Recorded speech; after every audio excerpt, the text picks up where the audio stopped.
नमस्कार, आप देख रहे हैं न्यूज इंडिया। आपके साथ मैं दीपिका सिंह। चलिए आपको सीधे लिए चलते हैं। इस वक्त आरएसएस प्रमुख मोहन भागवत बैंकॉक में मौजूद हैं। बैंकॉक में तीसरा विश्व हिंदू सम्मेलन चल रहा है। क्या कुछ कह रहे हैं, जरा जानिए। Hatred, lust, anger, and foul speech. These four. Ilukka, Aram. Ilukka, Indraja, Aram. This, anything without these four is called dharma. That is what it is. So, we have selected this as our theme of this third conference. What we have to do, if Ayatanam is expansion or growth, we have to reach out. There are so many Hindus which we have not yet touched. Ours will not be a movement or an agitation or a group which is very powerful among the Hindu society. Ours will be group which will expand and organize whole of the Hindu society. We have to go everywhere, touch everybody. He may agree on some things, he may not agree on some things. But we have to connect everybody to this prabha, this stream. Because we have a duty to execute. Today, चलिए बढ़ते हैं खबरों में आगे। इधर तेलंगाना विधानसभा चुनाव से जुड़ी हुई बड़ी खबर आपको बता रहे हैं। मिशन तेलंगाना पर गृह मंत्री अमित शाह हैं। आज आर्मू में चुनावी रैली को संबोधित किया जाएगा। गंगा रेड्डी जिले के राजेंद्र नगर में भी जनसभा करेंगे। सेरिलिंग में आपको बता दें, सेलिंगमपल्ली में भी शाह करेंगे रोड शो। अमित शाह के निशाने पर सीएम केसीआर भी होंगे। राज्य में 119 सीटों पर 30 नवंबर को वोटिंग होनी है।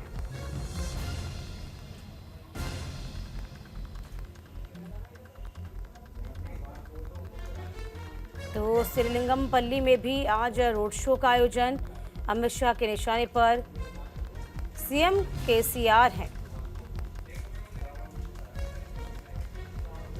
119 सीटों पर 30 तारीख को वोटिंग होनी है। इसी के लिए तमाम तैयारियां शुरू कर ली गई हैं।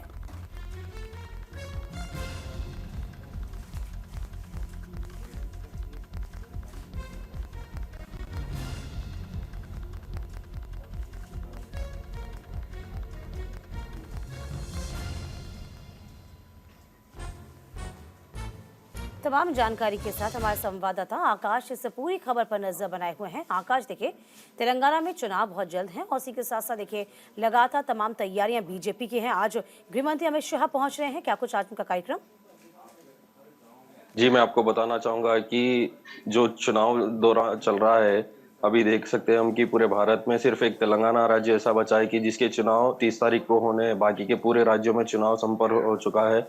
और आज केंद्र के गृह मंत्री अमित शाह जी तेलंगाना के दौरे पर है और हैदराबाद में उनके 3 जनसभा और 3 रोड शोज है। शेरलिंगमपल्ली, अंबरपेट और खैरताबाद में अमित शाह जी का रोड शो होगा। और भाजपा की तरफ से अमित शाह जी का कहना है कि इस बार तेलंगाना में सरकार बीजेपी ही बनाएगी। चलिए आप अगली खबर का भी रुख करते हैं आपसे। फिलहाल आप बने रहिए मेरे साथ में। इधर तेलंगाना में कांग्रेस की धुआंधार रैली भी है। मल्लिकार्जुन खड़गे, राहुल और प्रियंका गांधी भी जनसभा करेंगी। तीनों नेता तेलंगाना में आज 9 चुनावी रैली करेंगे। खड़गे नलगोंडा और आलमपुर में रैली करेंगे। राहुल गांधी आज 4 सीटों के लिए जनसभा करेंगे। जुक्कल, मेडक, तंदूर और खैरताबाद में राहुल गांधी की रैली है। प्रियंका गांधी पालकुर्थी, हुस्नाबाद में भी हुंकार भरेंगी। तो आकाश हमारे संवाददाता लगातार बने हुए हैं इस पूरी खबर पे। आकाश जी, कल भारतीय जनता जी जी जी, कल बोलिए। कांग्रेस की तरफ से भी कई रैलियों का आयोजन किया गया है, रोड शोज भी है। आज प्रियंका गांधी जी के हैदराबाद में भी 2 रोड शोज है और कल राहुल गांधी जी यहाँ पर आ रहे हैं और उनका खैरताबाद में भी रोड शो रहेगा। वहीं पर देखा जाए तो महंत योगी आदित्यनाथ जी का भी यहाँ पर रोड शो रहेगा गोशामेल विधानसभा से। तो जिस तरह से यहाँ पर कांग्रेस और बीजेपी अपना जोर लगा रही है तेलंगाना को जीतने के लिए और हैदराबाद में अपनी पकड़ बनाने के लिए, पकड़ को मजबूत बनाने के लिए, हम देख सकते हैं कि वहीं दूसरी तरफ बीआरएस पार्टी भी अपना जोर लगा रही है और जितने भी 119 सीटों पर जो चुनाव लड़ रहे हैं वहां पर काफी जोरों शोरों से प्रचार चल रहा है। क्योंकि आकाश देखिए, प्रमुख मुद्दों की हम बात करते हैं तो यहाँ पे जो मुद्दे होंगे, क्या कुछ मुद्दे होंगे, चूंकि क्षेत्रीय दलों के मुद्दे अलग होते हैं, जाहिर सी बात है, विधानसभा चुनाव ही है।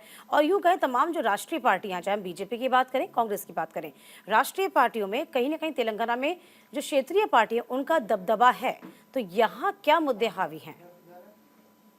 जी, यहाँ पर देखा जाए तो एक डेवलपमेंट का मुद्दा सबसे बड़ा अहम देखा जा रहा है क्योंकि जिस तरह से 9.5 साल में बीआरएस की पार्टी ने हैदराबाद में डेवलपमेंट के तौर पर यहाँ पर काम किया है, उसी को देखते हुए अभी सर्वे में भी दिखाया जा रहा है कि बीआरएस पार्टी ही फिर से यहाँ पर गवर्नमेंट फॉर्म करेगी। लेकिन वहीं पर पिछली बार जब अमित शाह जी हैदराबाद के दौरे पर थे और उन्होंने एक प्रेस कॉन्फ्रेंस में कहा था कि इस बार जब भारतीय जनता पार्टी जीत के आएगी तो गरीबों को, किसानों को और यहाँ के जो इंफ्रास्ट्रक्चर को काफी मदद देगी। और जिस तरह से दूसरी तरफ रेवंत रेड्डी जो स्टार प्रचारक है कांग्रेस के तेलंगाना के, उन्होंने भी है ना जनता से काफी वादे किए माइनॉरिटी के रिजर्वेशन को बढ़ाने के लिए।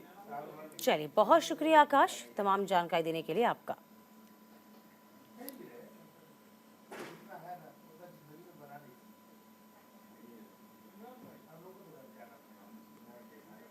चलिए, इस बीच बड़ी खबर आपको बता दें, महाराष्ट्र से है, जहां पर एयरपोर्ट को उड़ाने की धमकी मिली है। मुंबई एयरपोर्ट के टर्मिनल 2 को उड़ाने की धमकी दी गई है।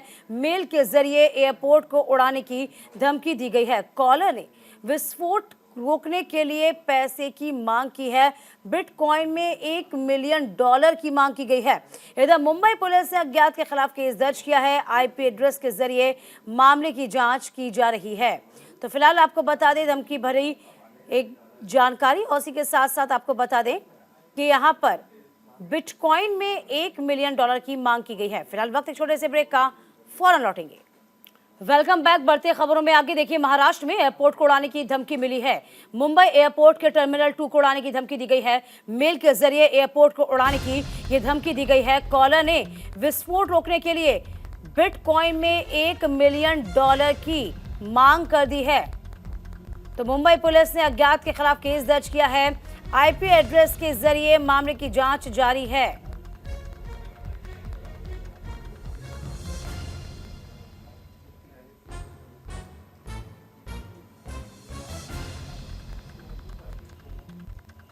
देखिए, बड़ी खबर आपको बता दें, पहली मर्तबा नहीं है, बीते कई दिनों से महाराष्ट्र में धमकी भरे ऐसे फोन सामने आ रहे हैं। पहले पुलिस को धमकी मिली थी और अब एयरपोर्ट को उड़ाने की धमकी मिली है।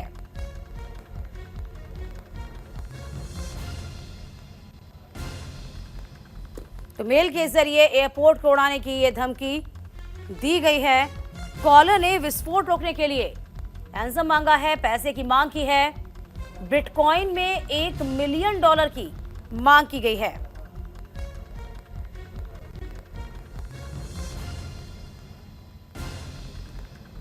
तो बड़ी खबर आपको बता रहे हैं इस वक्त महाराष्ट्र से, जहां धमकी लगातार दी जा रही है। अब मुंबई एयरपोर्ट को बम से उड़ाने की धमकी दी गई है। टर्मिनल 2 को उड़ाने की यह धमकी दी गई है। हालांकि पुलिस हर एक एंगल से जांच कर रही है।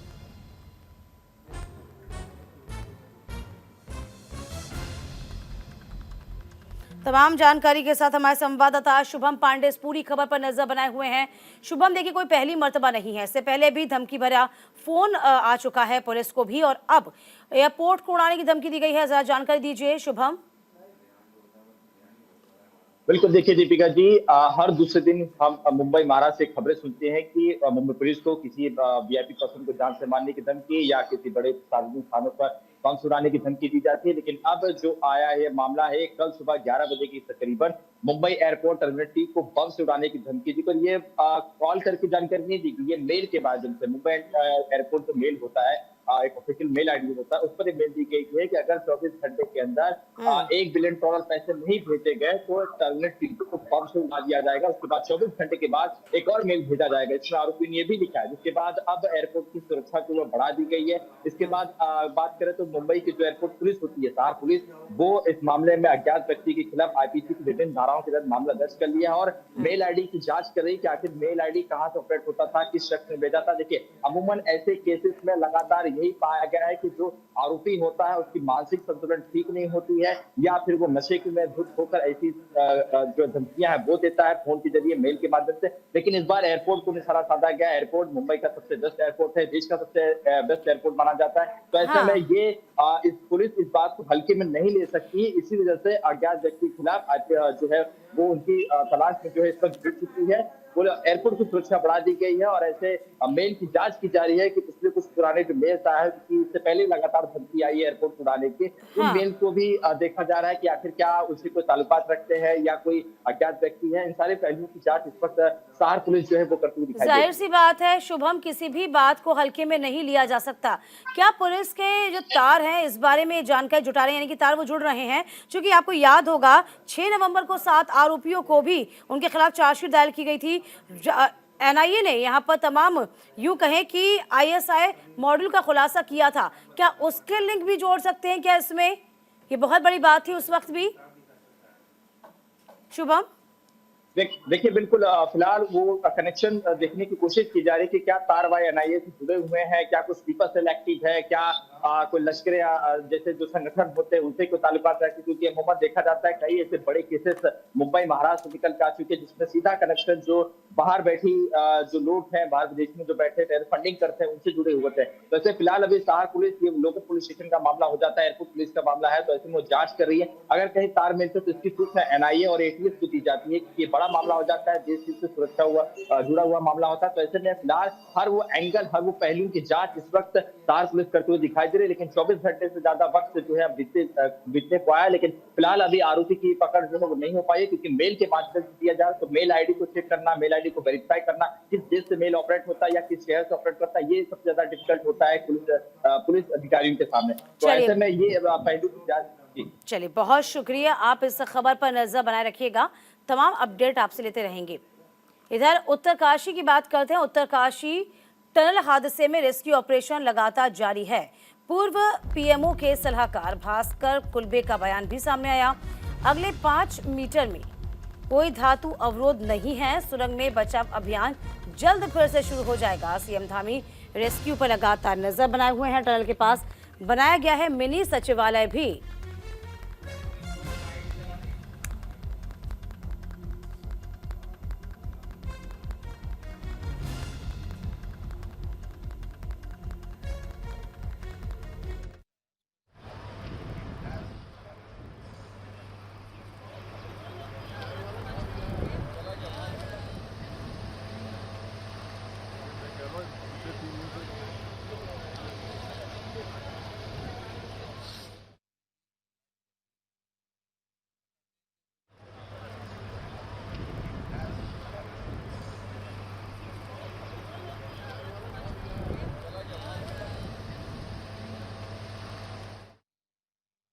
उठाना था, वो काम हमने बहुत सहज तरीके से कर दिया है, जिसका प्रमाण ये है कि उसके ऊपर मशीन रात में चला करके हमने ऑगर को वापस खींच लिया है।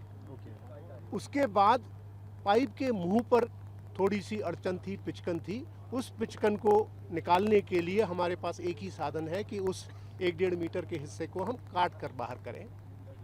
तो जैसे केला छीलते हैं वैसी स्ट्रिप्स में पहले गोल काट करके, फिर लंबा काट करके, छोटी छोटी स्ट्रिप्स पहले नीचे से फिर ऊपर से काट करके हम बाहर निकालने का काम इस समय कर रहे हैं।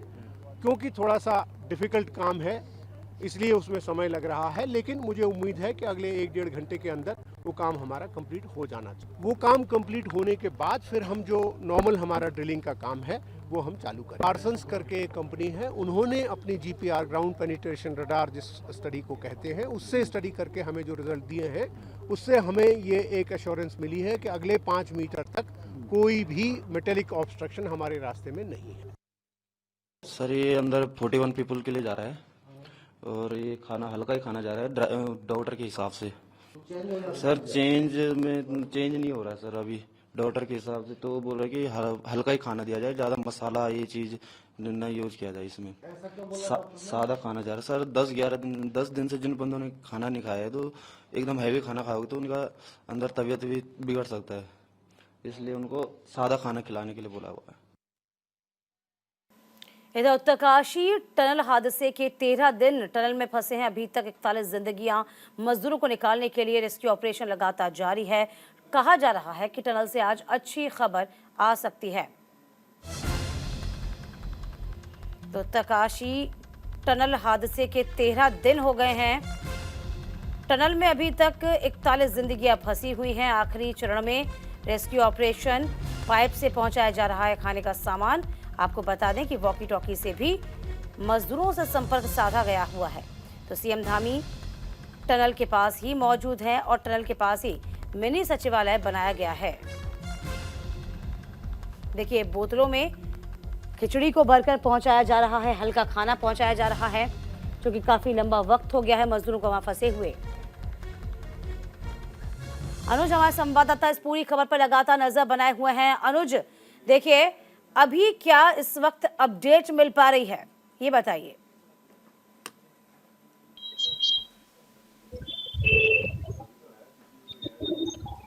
अनुज क्या सुन पा रहे हैं आप मुझे? जी दीपिका, जी। एक बार सवाल फिर से दोहरा दे। जी अनुज अभी तक की अपडेट बताइए। रेस्क्यू ऑपरेशन क्या वापस चालू हो गया है? अपडेट क्या कुछ? बिल्कुल दीपिका, जिस तरीके से ऑगर मशीन खराब होने के बाद रेस्क्यू ऑपरेशन रुक गया था, लेकिन अब फिर से रेस्क्यू ऑपरेशन फिर से स्टार्ट हो गया है, क्योंकि ऑगर मशीन का जो आगे का पाइप था वो थोड़ा सा पिचक गया था, जिसके कारण ऑगर मशीन आगे रेस्क्यू नहीं कर पा रही थी, ड्रिलिंग नहीं कर पा रही थी। लेकिन अब उस पाइप को ठीक कर लिया गया है और रेस्क्यू का काम फिर से स्टार्ट कर दिया गया है। केवल 5 मीटर का दायरा बचा हुआ है ड्रिल करने को लेकर के। 5 मीटर के दायरे में जो ड्रिल कर लेंगे, ड्रिल करने के बाद वो मजदूरों तक पहुंच जाएंगे। तो कहा जाता है बहुत ही कम समय बचा हुआ है। 1 से 1.5 घंटा 2 घंटे में जो एसडीआरएफ के जवान है वो जो मजदूर फंसे हुए उन तक पहुंच जाएंगे। और जो पाइप डाला जा रहा है तो 55 मीटर तक पाइप पहुंच गया है। जिस तरीके से ड्रिल होती चली जा रही है उस तरीके से वो पाइप डालते चले जा रहे हैं। पाइप जैसे ही ड्रिल पूरी होगी, करीब 5 मीटर की ड्रिल बची हुई है, जैसे ही ड्रिल पूरी होगी तो करीब 5 मीटर का जो दायरा है उसमें पाइप डाल दिया जाएगा। और डाल करके सबसे पहले एसडीआरएफ के जो जवान है वो वहां पे पहुंचेंगे और वहां से सबसे पहले डॉक्टर और एसडीआरएफ के जवान उनको वहां पे भेजा जाएगा। भेज करके वहां मजदूरों के पास जाएंगे, उनका हालचाल जानेंगे। जिसको किसी प्रकार की कोई दिक्कत होगी तो तत्काल रूप से डॉक्टर की सहायता दी जाएगी, उनको उसी समय डिसीज दिया जाएगा। और जो मजदूर बैठ करके निकलने की कोशिश करते वो निकल सकते हैं। उसके बाद जो मजदूर नहीं चल पा रहे उनके लिए स्ट्रेचर की व्यवस्था भी की गई है कि उनको स्ट्रेचर से उस टनल के थ्रू लेकर के आया जाएगा। सबसे चीज क्या है कि एक एक मजदूर को बड़ी सावधानी से लेकर के आने का प्लान है, क्योंकि जो टनल है उसमें किसी प्रकार की जो पाइप डाले गए उनको उसमें किसी प्रकार की कोई दिक्कत ना हो, किसी प्रकार का कोई मलबा ना है, या वो पाइप जो डाले गए हैं उसमें किसी प्रकार की कोई कंक्रीट ना है, या वो पाइप हिले नहीं। क्योंकि पाइप बिल्कुल एक सीधी उस पर डाले गए, हॉरिजॉन्टल उसमें डाले गए, तो पाइप हिले ना, इसको ध्यान में रखते हुए जो एसडीआरएफ के जवान है वो एक एक मजदूर को बाहर निकालेंगे। और चलिए हम इंतजार करेंगे। अनुज आप नजर बनाए रखिएगा कि कब तक मजदूर बाहर आ पाते हैं। बहुत शुक्रिया आपका तमाम जानकारी देने के लिए। उसी के साथ इस बुलेटिन में अभी के लिए बस इतना ही।